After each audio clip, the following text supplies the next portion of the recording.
داوديال السلام عليكم ورحمة الله تعالى وبركاته ملك استوى جوجتان waxaan idin leeyahay nabadgelyada ee biyo naxariisiisu gidigiinba haydin ahaadeen magacaygu way garri yaasiin xaaji halkaad iga daawanaysaana waa laac TV waxaa jiray su'aalo aan weydiiyay asxaabta YouTube kan laac daawata aan horay u soo duubay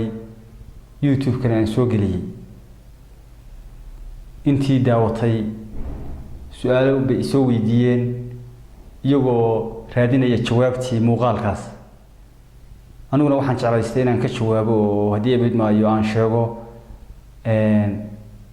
jawaabaha su'aalaha aan horay u soo duubay marka waxaan jeclaystay horta intii daawatay horay bay u daawatay inta aan daawan inaad la daawataan jawaabihii aan su'aalihii aan horay u weydiiyay gabadhaad guursatay wadna ma leedahay gabadha aad guursatay wadne ma leedahay gabadha aad guursatay bari ma leedahay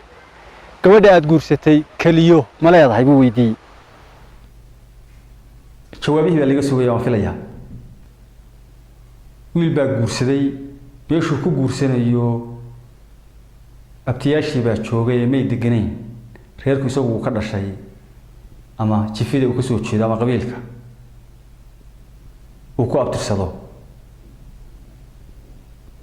markuu aqal galay guursaday uu reerahoodii soo aaday isagoo xoolo doonaya guurkiisana waa la maqlay inuu guursaday xagga ku aqal galay ninkii gabadh helayna waa la maqlay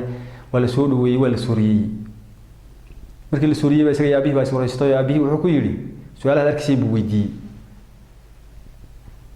xamay waa daawatee marka jawaabihii baa laga rabaa gabadhu bari ma leedahay waa gabadhu hooyo ma leedahay gabadhu kaliya ma leedahay waa rag la dhashay oo walaaladeeda ma jiraan gabadha aad guursatay oo siidiyaal ma leedahay adigu gabadhu wadna ma leedahay waa gabadhu aabba ma leedahay qaar baa u fahmay dadkii markaa muuqaalkan daawaday hore u daawaday waxay u yiraahdeen oo gabadhaas inta hadaysan lahayn waa qof iska xanuunsan si u guursatay waa la yaabay si u guursan kartaa waa qof iska buke qofan kaliya iyo wadna iyo bariya midna lahayn way ka rabaan anaga maskaxdii wax kale nagu weydiisay gabadh waa gabadh qof caafimaad goob caafimaad u baahan tahay meel geeyo qaar baa igu yiri marka daawadayaal aad baan idin salaamay mar kale waxaan leeyahay assalaamu calaykum waraxmatullaahi tacaala wabarakaatuh